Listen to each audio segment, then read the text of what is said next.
Well, welcome everybody to this podcast, Your Places or Mine, with me, Clive Hazlitt. I'm publisher of Triglyph Books. And me, John Goodall, the architecture editor of Country Life. And what are we going to talk about this week, Clive? We're going to go way back into the deep past, John. We're plunging back into the Middle Ages. Because we've had my places, and which is your place. Which is my place, I hope not. But we're going to go back and look... The deep and dark Middle Ages. We're going to look at Westminster Hall, which is one of these foundational buildings in the English state and embedded, I think, in the national consciousness because of the role it's played right the way through English history. The continuity is massive, isn't it? It is really almost 1,000 years of continuity of use. And, I mean, that is, in somewhere as intensively developed as London, that is truly extraordinary. And indeed in a building, because we better say where it is. Yes, indeed. So, yes. Where is it? It's in the Houses of Parliament. Well, it's in Westminster Palace, but indeed. Westminster Palace is usually referred to as the Houses of Parliament. It is, but it is a palace. It has a royal palace in origin, and it is crucially not in London. It is just outside London. And the crucial founding figure, although the history of Westminster stretches right back into the fictional past or semi-fictional past, the crucial figure is Edward the Confessor, the king whose death brings about the Norman conquest of England in 1066. Because we're told that Edward the Confessor rebuilds the Abbey Church of Westminster Abbey, St. Peter's, Westminster, and it's worthwhile bearing in mind that London in this period, it has in the city, it has St. Paul's, and that is... Already, that is the Eastern Minster in the Roman city of London. And because, of course, that was the city was the Roman is foundation. The Roman foundation.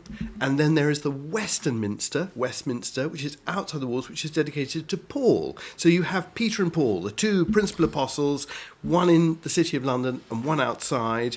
And the Abbey, which can probably date its history, trace its history back at least to the 7th century, one of the great, monastic foundations of the early Middle Ages in England, is reformed by St. Dunstan as a Benedictine house in the 10th century, but is then rebuilt by Edward the Confessor. And we're told that Edward the Confessor, in a chronicle it's described that Edward the Confessor loves Westminster because it's outside London, but the River Thames brings in produce from around the world and he's outside the city, but he can live peacefully on the river just outside the city in Westminster. He's quite an elusive figure, isn't he, Edward the Confessor, in some ways? I mean, he's brought up in France, really, and, of course, a saint as well as being a king. You're absolutely right. So he is the claimed ancestor of England's kings, all the post-conquest kings of England. He is their ancestor, but he's a confessor because he's not a martyred saint. He's a confessor because his sanctity is expressed in his life. Now, that said, he grows up in an extremely brutal world, the Anglo-Scandinavian world where everybody is being murdered regularly. And he spends a lot of time in exile in Normandy. And it's quite difficult, I suppose, to rescue what Normandy was like in this period, but it's a place which is articulating all sorts of new cultural movements and ideas, church reform. It's a place that's building a new kind of architecture. It's a sort of lodestone for cultural life in Europe in the 11th century. So why was he in exile? Because he's been booted out. I mean, everybody is fighting. I mean, it's so complicated in a way. As is William the Conqueror's claim to the throne, there's all these internecine feuds that are going on, and he's spent most of his life away, but he then comes back, he's on the throne, and he... But is he actually heir to the throne, or was he kind of elected? Well, the Anglo-Saxon kings are elective kings, but there is a royal dynasty, if you see what I mean. But it is very complicated, and yes. It's extremely bloody. With, you murder rivals to the throne. Yes. And I suppose the crucial thing is that he is a figure who is ruling over a unified kingdom of England, relatively speaking, claims authority through the kings of Wessex, in fact, over England, and he builds this palace and this monastery. And he wasn't actually the most powerful figure in the kingdom, was he? Is that Well, correct? famously, he has Earl Godwin, who Yes. becomes so. And doesn't he have to marry his daughter? He, right? yes, you're taking me into. I thought that's why he was so saintly, because he didn't have marital relations with his wife because he was so fed up with having had to marry. But still, this could be a digression. It's Emma. I'm now going to get deeply confused. It's Emma of Normandy who. Never mind. We don't need to know. Okay, we don't need to know. I think that's right. To the building. To the building of this itself. great palace. So he creates. But why did he want to do it, though, John? Well, we're told in this life that's written of him subsequently in the late 11th century at Westminster, there's a life of Edward the Confessor, and it describes him wanting to create a palace for himself, rebuild the monastery outside London where he can, live comfortably. But I suppose the point about it is he creates a palace, and the church is going to be a burial church. It's indeed the Bayeux Tapestry, which depicts the events of the conquest, shows him being buried in Westminster Abbey. It's the first image that we have of that church, and it also shows him being enthroned, we presume, in Westminster Palace. So you have a palace and a great church side by side. That relationship is still absolutely intact in modern Westminster. And they're very close together, and there's a wonderful scene, isn't there, in the Bayeux Tapestry, of somebody going from the palace to the abbey to put the cock on top of the... Is that right? On top of the abbey, and he's going over a ladder. There's a workman climbing up the ladder, and he's putting a cockerel on weather vane on top of the abbey to signify its completion. And the point is, I suppose, that Edward the Confessor, he's been as a young man in Normandy. He comes back to England. He's filled with this new cultural vision of church reform and things, new architecture, and he builds Westminster Abbey, and it's completed in time for his death. He's buried in it. You see the funeral procession, the Bayeux Tapestry, and it's like a foreshadowing of the Norman conquest itself, which is going to bring all these ideas back in floods. But I mean, Edward the Confessor almost already, brought these new ideas to England, and he's already appointing Normans and foreign churchmen and nobles within England. So his reign is a sort of foreshadowing of the Norman conquest. Yes. But crucially for Westminster, he builds in stone. Yes. Stone is not... He builds a palace in stone. That's not the Saxon material. And indeed. And it's a very rare domestic material. I mean, he's building the abbey in this new sub-Roman architectural style, the Romanesque, and he builds the palace. And the last bits of Edward the Confessor's palace, amazingly, are probably swept away in the 1830s during the fire, after the fire, 1834, which destroys the Palace of Westminster. So they probably... These elements, nobody recognised them when they were being cleared away, but those probably survived. So you have to imagine the abbey and the palace rising from the ground in this new material. They're effectively a kind of capital. And what's so significant about this is what happens then at the conquest. William the Conqueror comes, he claims to be the legitimate heir to the English throne, and as that legitimate heir, he needs to be crowned in the place where his rival, Harold Godwinson, who had claimed the throne after Edward the Confessor's death, has been crowned, which is in Westminster Abbey. Not an event that goes entirely according to plan. No. So, two things are worth bearing in mind. The first is that nobody, apart from Harold, nobody's been crowned at Westminster. Yes. And so, in being crowned at Westminster, William the Conqueror establishes the tradition of coronation in Westminster Abbey. It is, as you say, a complete disaster. We're told by this gossipy chronicler, Odric Vitalis, in the early 12th century, that the crowds, the Anglo-Saxons who come to acclaim the king in this newly completed church, that they shout out their acclamation, and the Norman guards mistake these shouts of acclaim in a foreign language, because they don't speak any Anglo-Saxon or English. They think that there's a rebellion going on, and they begin sacking the houses around the... I thought they massacred everybody. Well, they begin, burning and attacking people. And we're quite understandable. And we're told that William the Conqueror, perhaps for the only time in his life, sits on the throne, unable to do anything, trembling. Oh. So you can imagine this man who's... Good heavens, how extraordinary. Yeah, of course... What a vision. We don't really know if it's true, but I mean, you can imagine this man who's just, staked everything on getting the crown, comes to England, wins the Battle of Hastings, a trial by ordeal for the justice of his cause. There he is, being crowned, and it's suddenly everything turns to pandemonium. And he must have, you can imagine somebody just thinking, even somebody as decisive as William the Conqueror. And he couldn't do anything about it. My goodness, what's happening? What can I do? What can I do? Just Gosh. trembling on the throne, indeed, while his new subjects are massacred. Would it be true to say that... what a disaster.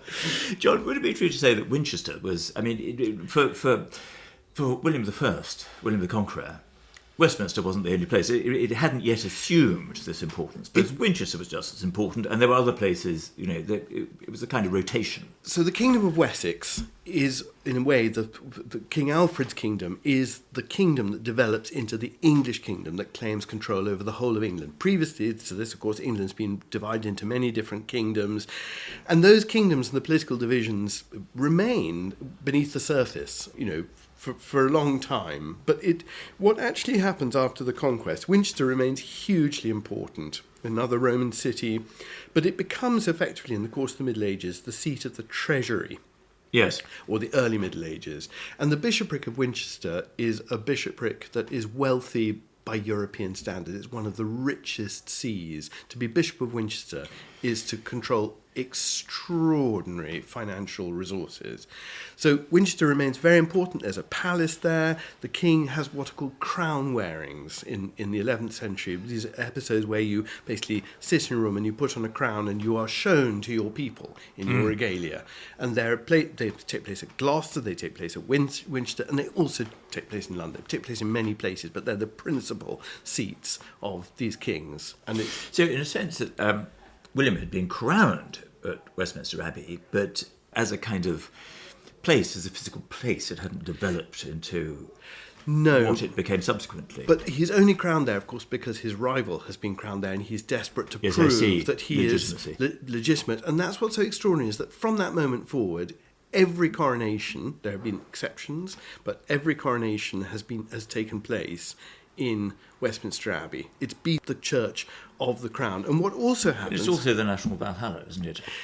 Yes. I mean, initially, Edward the Confessor, of course, is buried there, and when he is claimed, because he's the figure through whom William the Conqueror claims the English throne, and because he develops this reputation for sanctity, he becomes the central figure in what is an English royal family tree around the high altar at Westminster. So you need to understand, too, that the area around the Confessor's tomb becomes a literal family tree of the English kings. It's reserved for royal burials, and so it does, as you say, become a sort of Valhalla for kings. It is Edward III, when he's buried there, he talks about the area which is for the burial of English kings. It is the place where they're buried, and so it's worth saying there's a really interesting conjunction here. You have a church, which is a coronation church, a burial church for English kings, and it's right beside the Palace of Westminster, which is also, from the 11th century, increasingly the place where the administration of the king, which really usually follows him around, is increasingly being located in Westminster Palace. Civil service.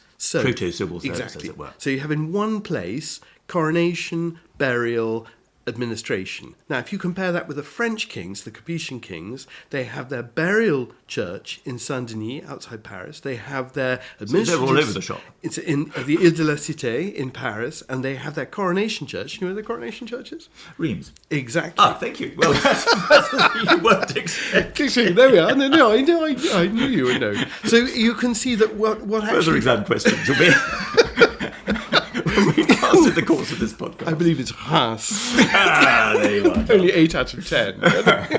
But so you have the concentration of all these things in one place, whereas for the French monarchy and for other kingdoms, they're more diffuse. And that's going to be crucially important in the evolution of the whole of Westminster. And so we must move on, John, to the space that we're talking about, and another volcanic Norman figure, the son of William I. William Rufus. Named for his red hair, I think. Exactly, and he's described as being, yes, flamboyant, irreligious, lover of good living, and indeed he's buried in Winchester. Rather a short fuse. A short fuse, but he's famously killed in the New Forest while out hunting. And Cruel person. And he's buried at But Winchester. perhaps they were all I'm cruel. about to say, I don't think you would look for niceness in any of the Anglo-Norman kings of England. But I mean, You disappoint me. the central tower of Winchester collapses on his tomb, and the chroniclers of the day say this is a judgment on his dissolute character. But he's an extraordinary builder, and he comes to Westminster Palace and he adds to it what are still the walls of Westminster Hall.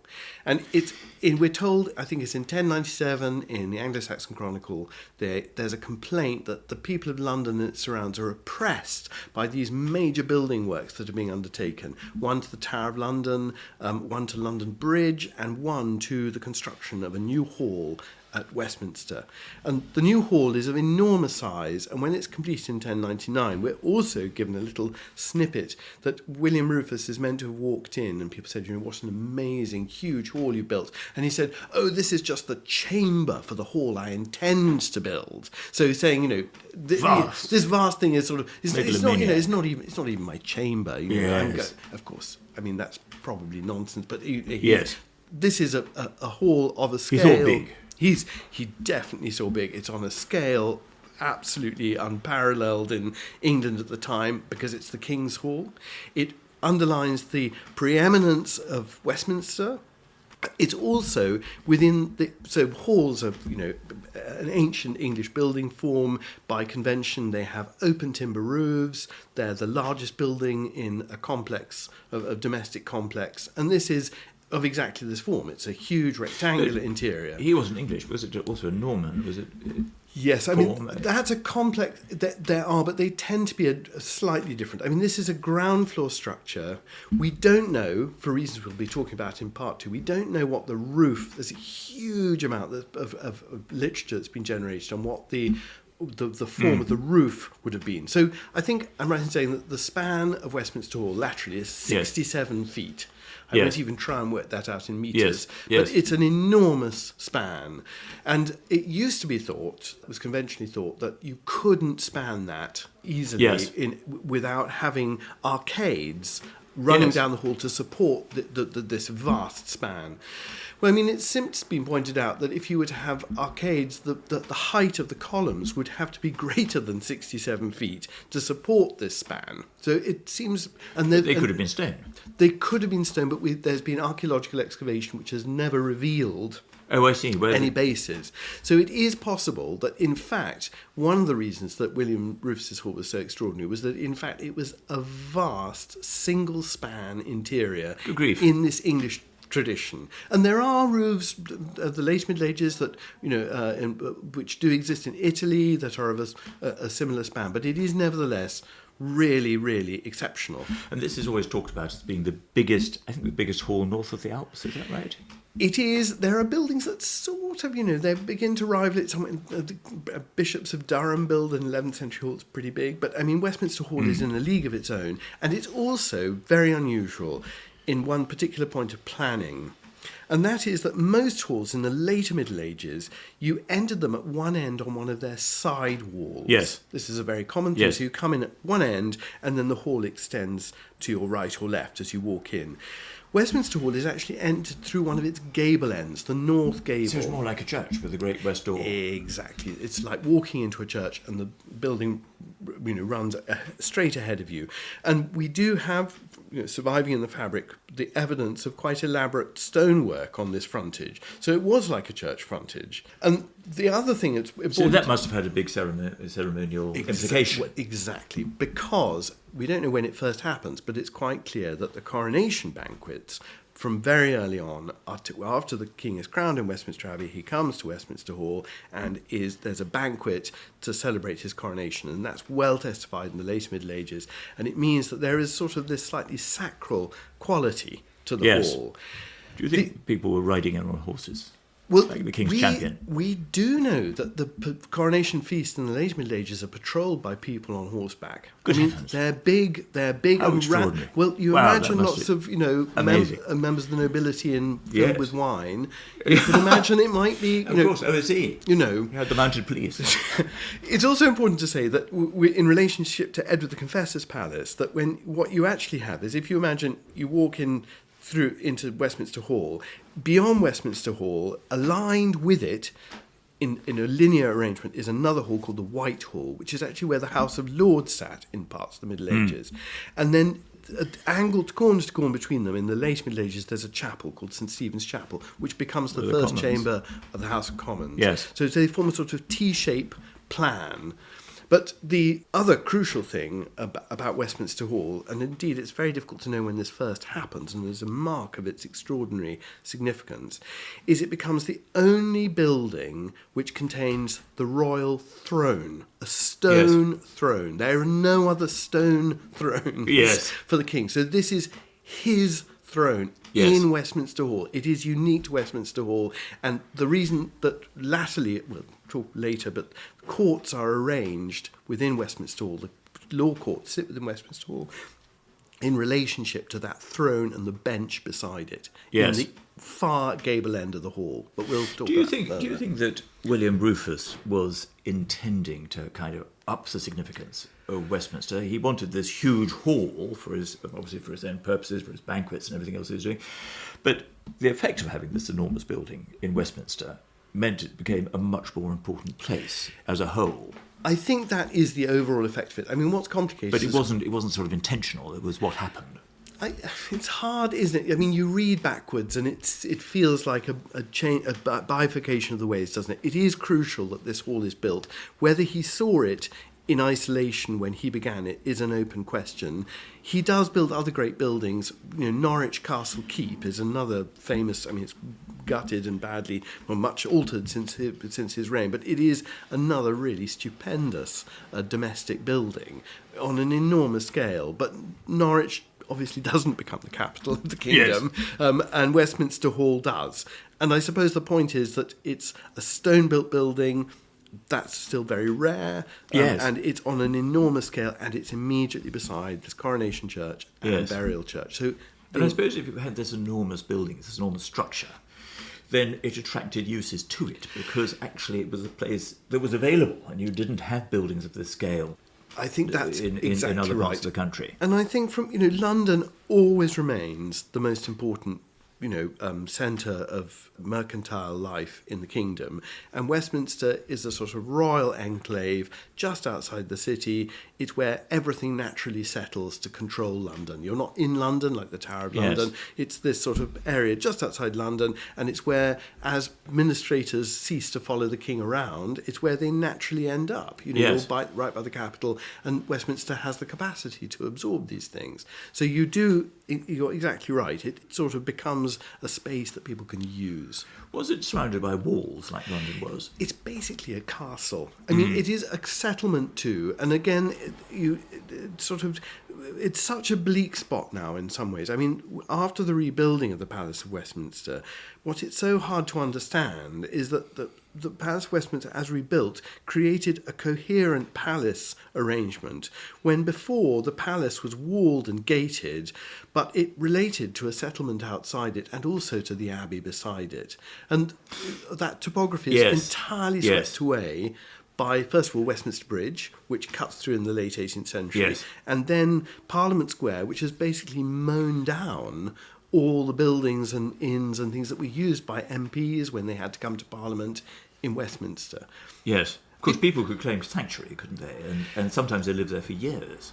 Not in the palace, but in the so there were all these different kind of locations around the two great buildings. It's a dense area of urban occupation with people, with a particularly large number of inns by the 15th and 16th centuries, because everybody coming to do business in the court. And crucially, indeed, the law courts are all held in Westminster Hall in the late Middle Ages, which means that if you're doing any kind of business, you need to come to Westminster, you need to be there. And Parliament is increasingly based at Westminster, though, Parliament's residence in Westminster, in the Middle Ages, there are parliaments all over the place. Maybe we're going to go back to that model at some point, as the Palace of Westminster is restored. But, it is, one of these peculiarities that things can happen all over the place. But Westminster is the conventional place for it to happen. It's where everybody is. It's close to the capital. It is a sort of natural heart of the beating heart of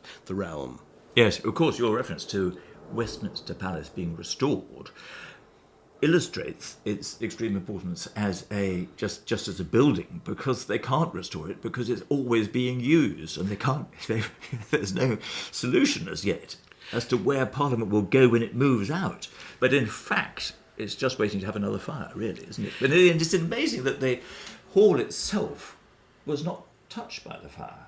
Well, it seems absolutely extraordinary. That is because great efforts are made to save it. I mean, even in World War II, there is a choice. I seem to remember Churchill is told that there is a choice between taking the incendiary bombs off Westminster Hall or letting the Commons burn. And he completely correctly decided that it was the Commons that should burn.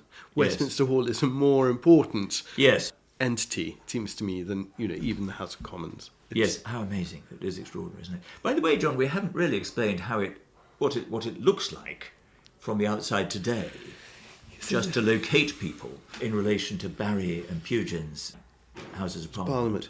Yeah, I mean, it's in the shadow. Kind of sits in front of it. It is. I mean, it is really the formal entrance to the Palace of Westminster today, though it's increasingly difficult to see that with so many security barriers and things.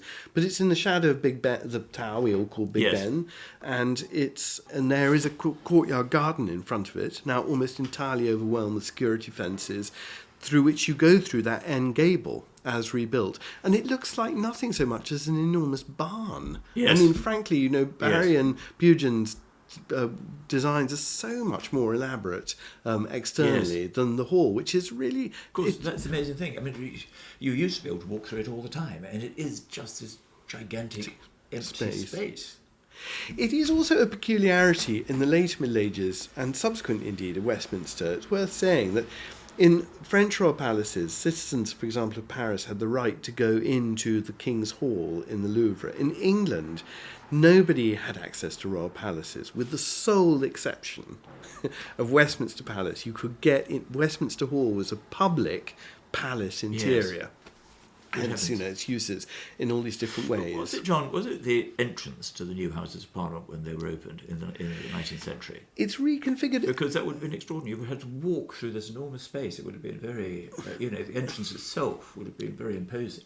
Well, I think the way that Barry has designed it, it's quite clear that that is exactly what was being done, that he used this church-like arrangement. I mean, he burst open the far end of Westminster Hall and created that great flight of steps. So you walk into Westminster Hall, straight ahead you see this great flight of steps. You walk through the length of the hall with its enormously dramatic. Yes, huge flagstones. You mount the steps and then you turn left into what is now a corridor leading to central lobby, but which was, of course, that corridor was St Stephen's Chapel, the original, the first home of the House of Commons. So he has turned it into a formal entrance to the main part of the building. So he was very aware of the deep symbolic significance of Westminster Hall. And he creates... Even this, in this age when everything was being destroyed left, right and centre. And indeed, and creates then the Victoria Tower, which is the royal entrance for the opening of Parliament, right at the other end of the building.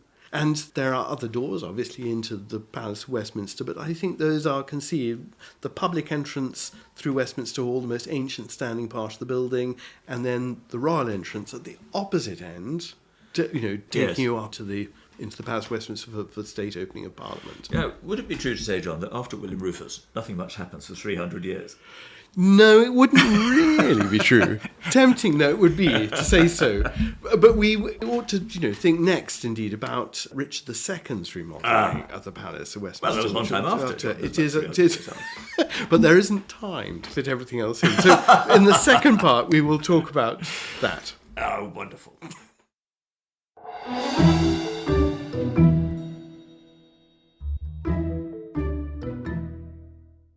Welcome back, and we're now going to look at really the other great architectural episode in Westminster Hall, where the main figure, well, there's more than one figure, but a really fascinating royal figure. It's of Richard II, who is the figure who really creates the building that we know and love today. The great thing about Richard II, John, is that he was an aesthetic monarch, wasn't he? He loved ceremony and stuff and paintings and all the stuff of Majesty. He's an astonishing patron, I think a terrifying monarch to actually be close to. Oh, ghastly. Deeply vindictive and complicated.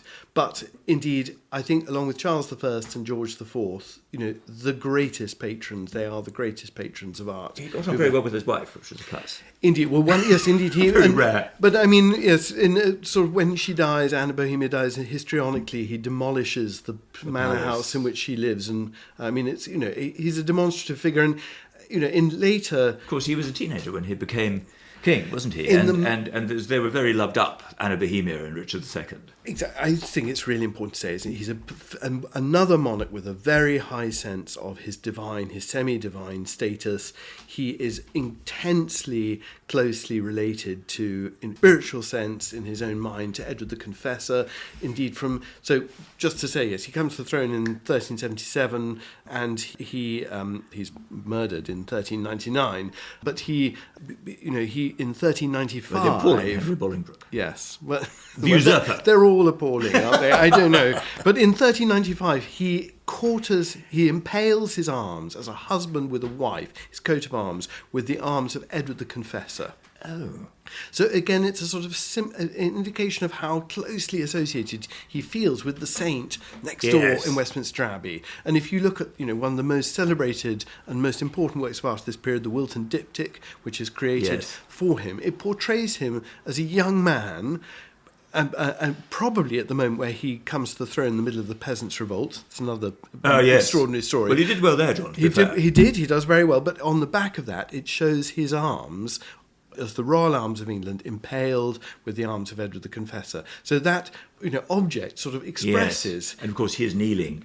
He's kneeling. And we know that before the Peasants' Revolt, before he confronts the rebels in Smithfields, and the Mayor of London chops off the head of the rebels, we know that he goes and he prays in a tiny chapel in Westminster Abbey that you can still visit, the Chapel of Our Lady at Pew. It's a tiny little space. It's a corridor. Nobody pays much attention to it, but it is actually a space we know that he prayed to the Virgin before he goes and confronts the rebels. It's completely amazing in 1381. Yes. He was about 14, wasn't he? Yeah, sort of a terrifying... and his father, of course, is the Black Prince. Is the Black Prince, and is this flower of English chivalry, again, pretty brutal character. It's quite a thing to live up to. Exactly. In a sense. And later in his life... So he has this sort of famous falling out with his nobility, but, after his falling out with them, he does things such as sitting on his throne in the presence of his nobles, and whenever he looks at you, you are expected to perform a profound obeisance in front of him. Dressed all in white. He's reputed to be the inventor of the pocket handkerchief. There's an elegance. And of course, he wasn't really such a knightly figure, it has to be said. He wasn't one to lead his troops in battle like the Black Prince. No, he does. He fights both in Scotland and in Ireland. Oh. So, he sort of, contrary to expectations, he does. Oh, I thought he was a bit of a wimp. Yeah, well, I think that's possibly an illusion. This is dreadful Bolingbroke propaganda. Well, and I think we give emphasis to the things that he achieved, and that people assume that, that he didn't do other things. But yes, in fact, I see. He's a king. He did everything. He has to do everything.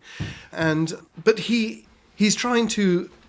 Well, he's using architecture and art to bolster his royal identity, his divine associations. And one of the things that he does is he decides to rebuild Westminster Hall. Now, it's important to say, we've already talked about the role of Westminster Hall at coronations, but he has this sort of extraordinary reconception of Westminster Hall in which he takes the roof off the building, he raises the walls, and he constructs a new roof of a completely revolutionary form. The roof has 13 great trusses. That is the number of Christ and the apostles. And that's not a coincidence. That's not a coincidence. And each of those 13 trusses is supported on the backs of angels. Yes. Which is still there. So you have 13 trusses supported on the backs of angels. It's a heavenly court hovering above its terrestrial counterpart. Good heavens, I never thought of it like that. And he also does something extraordinary with these elevated walls. He builds new clerestory windows, so an upper level of windows, and he leaves the lower level of the walls completely blank, with a deep cornice dividing the two registers of the walls. He's the first English king who is the collector of this stupendously expensive art form, the tapestry. Yes. And this arrangement of Westminster Hall allows you to hang tapestries on the lower level of the walls while getting the light in from above. And there's another little added detail. He creates these, in the cornices themselves, he creates these images of the royal beasts, the hearts that he uses as his emblem. Yes. And contrary to heraldic form, the hearts all face towards the throne. So normally you would have hearts, I think, facing left, but the ones on the right-hand wall have to face right, to face the throne on the dais at one end of the hall. And he also creates a series of sculptures that still exist, these extraordinary figures of kings, painted figures of kings in niches. More than life size, aren't they? They're more than life size, and they fill a series of niches created above the far gable end of the hall where this royal dais and the throne, this stone throne, sit. And there are only half a dozen of there now. But I think he intended to have every king who had preceded him, probably back to... Well, I don't know whether they're meant to be explicit particular kings. There is a tradition of creating representations of kings in this way in screens in churches, St Paul's, or you can go to York Minster and see these, and Canterbury and see these. But I think actually these are generic figures of kings, and they're sort of emphasising the kingliness of the space. How kingly it was. And it is also quite an interesting, insight into the hierarchy of art forms in the Middle Ages. That we have all the bills for these figures of kings and the niches, these architectural niches that are made for them. And we know that the niches each cost £25. We know that the figures of kings cost, I think it's £2 or £3, and we know that painting the figures of kings, I think, costs £5. Oh, so the painting was expensive. So, they were gilded and so on as well, weren't they? They're gilded and painted, and you can see the traces of colour. But I suppose the point that's really important... I mean, the materials were expensive, the ultramarine. In all the pigments. But what's really surprising about that is it makes the point that the sculpture, which we would now think of as the work of art... Oh, I see. ...is a fifth of the cost of the architecture... of the canopy, and is less than the cost of the paint. So it's a total inversion of our assessment. The paint's largely gone, hasn't it? You don't get splendid... you don't get the... You have to imagine. You can see it, but it's... I mean, and they're placed in ways that are quite difficult to see.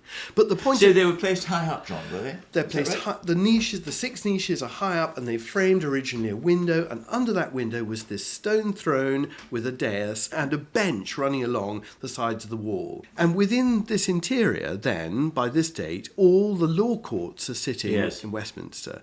And the law courts are arranged in hierarchical order from the Court of King's Bench, where the judges sit on that dais, on the bench, beside the throne. So the throne represents the king. Whether or not the king was there. Exactly. Yes. The throne represents the king, and they are the highest court. And then all the other courts range down the length of the room. And they're basically divided from one another by timber partitions. So it must have been very noisy, rather bizarre environment to work in. Courts going on together. Everybody shouting. And when there's a coronation banquet... well, in court French. I mean, court French. Okay. This specific language to the law courts. And when there's a coronation or a state occasion, everything comes out.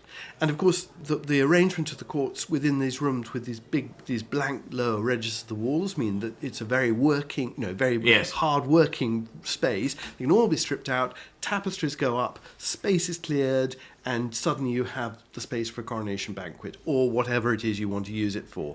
So you can sort of see how this room is transformed really into a kind of statement of kingship and of the relationship of the king to God, to the exercise of law and justice in a room which, it's worth remembering, is probably the largest single-span interior. It is the largest single-span interior, not merely in the capital, but in the country. Yes. Before the construction of England's railway station.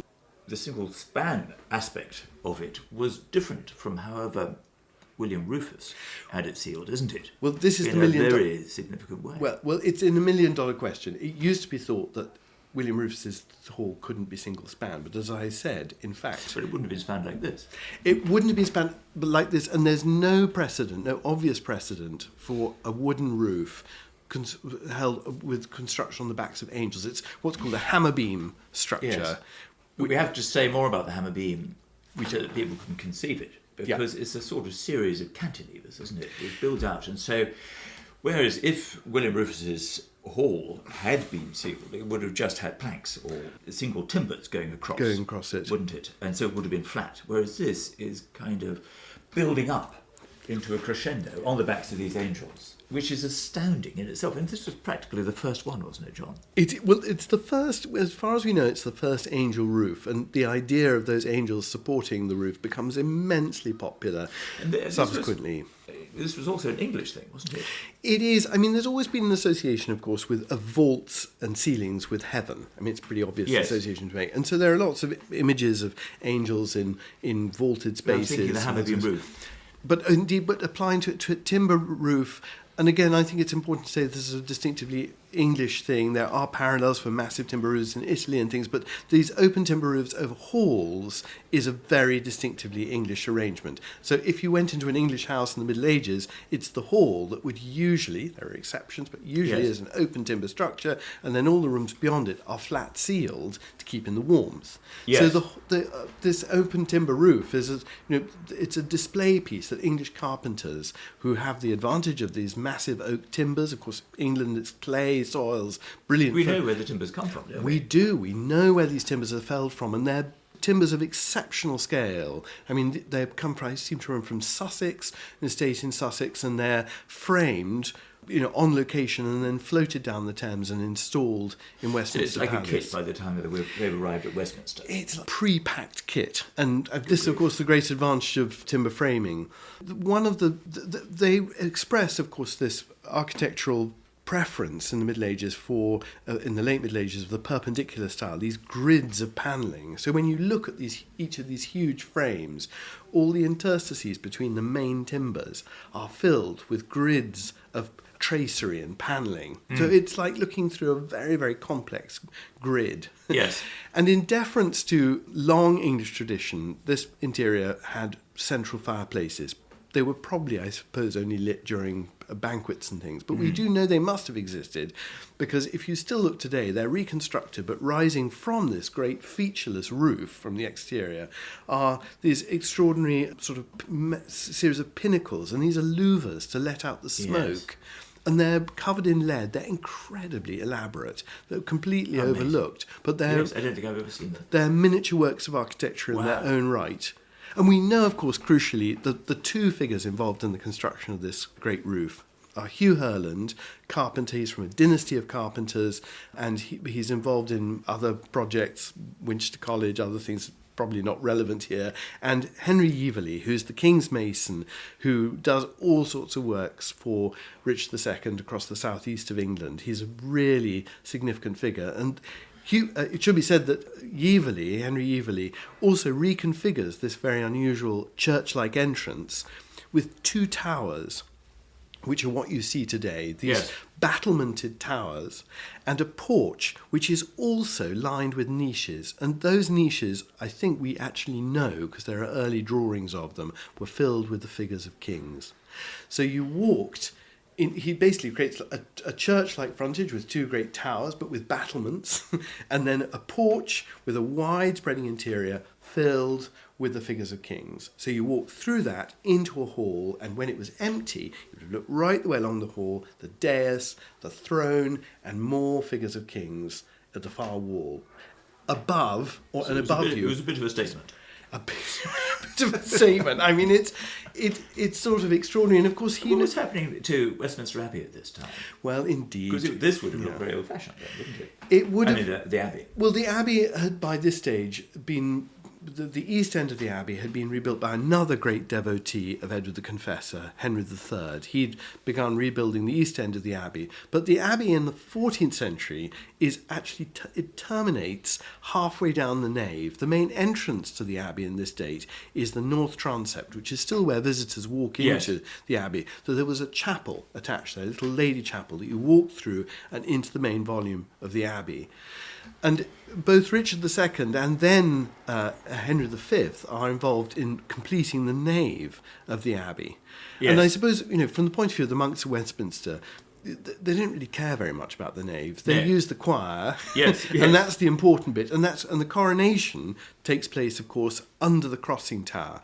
And we do, the best information we have really about the form of the church does come from coronation descriptions of coronations. Coronations, it should be said, could be totally chaotic. I mean, Edward II, when he's crowned, it seems that there's a sort of stand built in under the crossing tower with the throne on top. And the king actually faces the altar when he gets on the throne. He doesn't face, as we imagine, the people westward, faces the altar.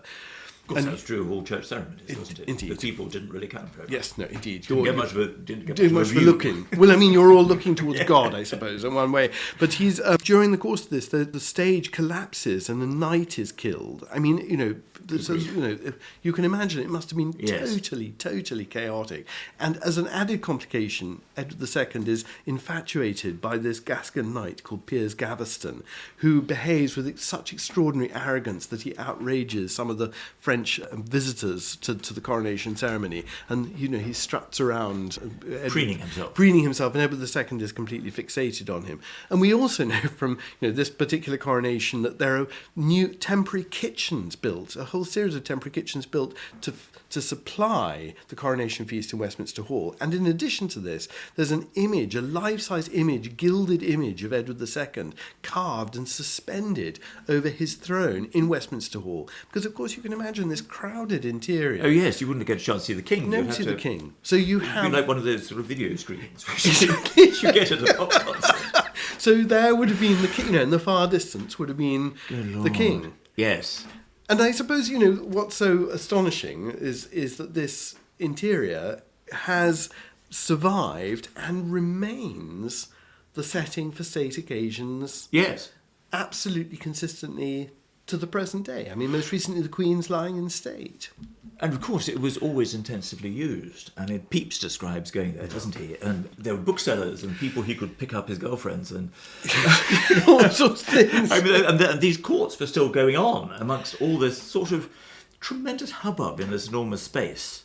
Indeed, it's not until the late 18th century that the courts are removed. And William Kent, one of the first works... I mean, now, although, as you say, it's used for these big occasions, and I think that when foreign heads of state address both houses of Parliament... They gather. It will be there. But it now seems rather empty for a lot of the time. But in previous centuries, it was absolutely pullulating with life. It was, and I mean, it is very difficult, I think, to recapture the sense in which it's part of the public realm. I mean, it's like a great covered market, where everything is going on. And I mean, everybody complains about how inadequate it is. I mean, and you can entirely understand why. I mean, it must have been maddening to be in that environment. But nevertheless, there are also, on top of all the sort of workaday things that happen, there are these great events such as the trial of Charles I. I was going to say, and they have to erect seating for all the lords, don't they?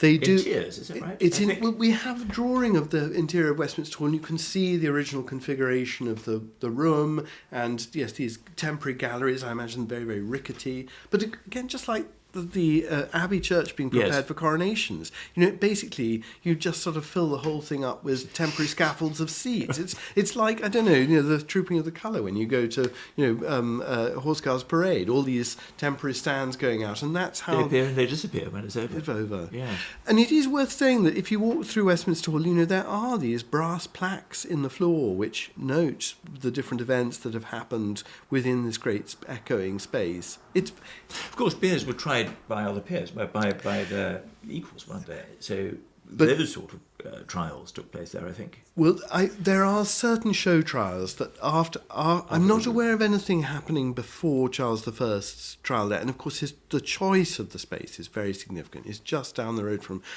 Whitehall, where he's, when he was going to be executed later. But I mean, also it is, I suppose, again this image of the room that expresses legal justice. Yes. And it is Parliament or the people of England taking the king to court, though yes. Of course the one moment that Charles I outwits his opponents is when he's sitting doomed yes. in the dock, and his opponents can't really crack him, no. But until that moment, he's made every mistake conceivably possible. And in that sense, he does echo, I feel, Richard II very, very closely. Yeah. No, nothing so dignified as his end. It's a bit. There's a wonderful description of Richard II's final hours by a French gentleman of the chamber. Is that right? Really, really astonishing. Pomfret. Is it a Pontefract? No, well, we know about his capture, which takes place at Flint, which is on the north coast of Wales, and there is this extraordinary description by a French gentleman of the chamber. He'd gone off to Ireland, hadn't he? He had Henry Bolingbroke, who he has dispossessed, arrives back, and there's a huge swell of support for Henry Bolingbroke. And Henry Bolingbroke, so there's a French royal gentleman of the chamber who's in the company of Richard II. It's sort of a tragic end. He leaves his followers, he pretends to be a friar, and then he's eventually riding through all these North Welsh castles with an ever-diminishing band of followers. And they find all the castles without any furniture in, you know, they're not properly organised to receive the king. And he ends up, finally, in Flint. And this gentleman of the chamber, he describes Richard II going onto the battlements and looking towards Chester, and they can watch Henry Bolingbroke's forces marching along the coast. He describes a treeless view, and they can see these great groups of troops marching towards them, and the king knows the game is up. And he goes down and he has a lunch in the keep, the great tower of Flint, which you can still see the remains of. And he knows that when the meal is over, he's going to have to make this humiliating surrender to Bolingbroke. And so he prolongs the meal as long as possible. But during the course of the meal, all these people from the army come ahead, and there's clearly a very growing tension in the room as they kind of come in and see the king, and they're preparing to give him a hard time. And eventually the king comes downstairs, and it's described that Henry Bolingbroke walks in, and he takes his helmet off, and Richard II says, I see, cousin, that I must, defer to you. And Henry Bolingbroke says something in his triumph deeply disingenuous, such as, you can trust me. And of course, within a fortnight he's been bumped off. And then calls, in this wonderful detail, that calls for the meanest horse for the king's. So, there's this. And the king is then given this horrible horse to ride out. And it's such clear humiliation of the king, and we have this eyewitness description of it. It's a very amazing thing. Symbolism in his end, just as there had been this tremendous symbolism in Westminster Hall, and which we still still live with. It is the public chamber of the House of Parliament. It's where those who queued for so long to see Queen Elizabeth II's body or the Queen Mother's body, Winston Churchill's body before my time, but all these things, it's where people lie in state. And in that regard also, it is still performing this slightly church-like function. And, when you consider begun in 1097, well, we are getting on for, the best part of 1,000 years. It's an extraordinary continuity. And threatened now, of course, by the rising levels of the Thames. I mean, that's another rather weird thing. There was a problem with it flooding even in the Middle Ages, but, it is right on the edge of the Thames, and it is a recurrent problem. And it always used to be very marshy. But still, it survives for us, John, and what an extraordinary story. Amazing. Thank you very much. Thank you for listening. Next week, we plunge into the Surrey countryside of the turn of the 20th century, where the sparky, impish young architect, very young architect, Edwin Lutyens, met the extraordinary woman who was going to shape his career in many ways, the cross woman turned gardener, Gertrude Jekyll. I hope you can join us. Full disclosure, my book, Sir Edwin Lutyens, Britain's Greatest Architect, is published by Triglyph Books.